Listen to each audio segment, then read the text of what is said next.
रायपुर की सेजबहार बस्ती में एक नकली गोदाम पाया गया है, जिसमें देख सकते हैं तस्वीरों पर जो खाद गोदाम है उस पर जो है कार्रवाई जारी है अभी। और इसको लेकर जो है देख सकते हैं कि ये बोरियां हैं जिसमें खाद भरे हुए हैं। और यहाँ पर सेजबहार बस्ती के अंदर जो है ये शटर की दुकान थी जहाँ पर ये नकली खाद गोदाम पाया गया है। जो अधिकारी हैं वो कार्रवाई कर रहे हैं इस पर। इस मामले में जानकारी के लिए बातचीत करते हैं। सर, ये जो गोदाम के बारे में पता कैसे चला और किस तरीके की कार्रवाई सामने आ रही निकल कर? एक्चुअली हमें पता चला कि दीक्षा सेल्स नाम से एक दुकानदार है, फर्म है, उर्वरक विक्रय करते हैं। इन्होंने लाइसेंस लिया हुआ है जिले से उर्वरक का। और इनका दुकान जो है वो दतरेंगा में है, रायपुर दतरेंगा।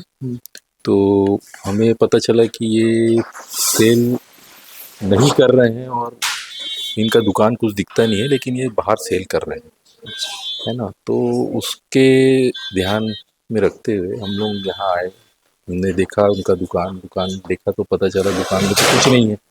हमने उनसे संपर्क किया, उन्होंने बोला हम आ रहे हैं, पर उनसे सहयोग नहीं मिला।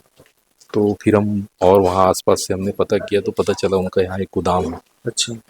तो तब हम यहाँ तक पहुँचे हैं। और नकली है कि नहीं ये तो मैं अभी नहीं बोल पाऊँगा, क्योंकि अभी तो ये लैब में जाएगा। उसके बाद जो रिजल्ट आएंगे उसके बाद ही पता चलेगा कि ये क्या है।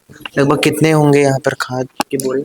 ये एक्चुअली अभी काउंटिंग हो रही है। आप लोग थोड़ी देर रहेंगे तो हो सकता है काउंटिंग के बाद आपको पता चल जाए कितने हैं एक्चुअल टोटली। सर, इस पर क्या कुछ कार्रवाई होती है अगर इस तरीके के नकली गोदाम जो पकड़ा जो जाए? भी कार्रवाई है इसमें उर्वरक नियंत्रण आदेश एसेंशियल कमोडिटी एक्ट के तहत प्रावधान दिए हुए हैं, उसके तहत इसमें नियम अनुसार कार्रवाई होगी। तो आप देख सकते हैं इस पर कार्रवाई जारी है और अभी गिनती नहीं हुई कि कितने यहाँ पर खाद जो है भंडारण किए गए थे अवैध तरीके से। अब ये देखने वाली बात होगी कि इस पर क्या कार्रवाई होती है और क्या कुछ निकल कर सामने आता है। फिलहाल के लिए इतना ही। मेरे सहयोगी अभिषेक दास के साथ प्रियांशु कश्यप, वोकल टीवी।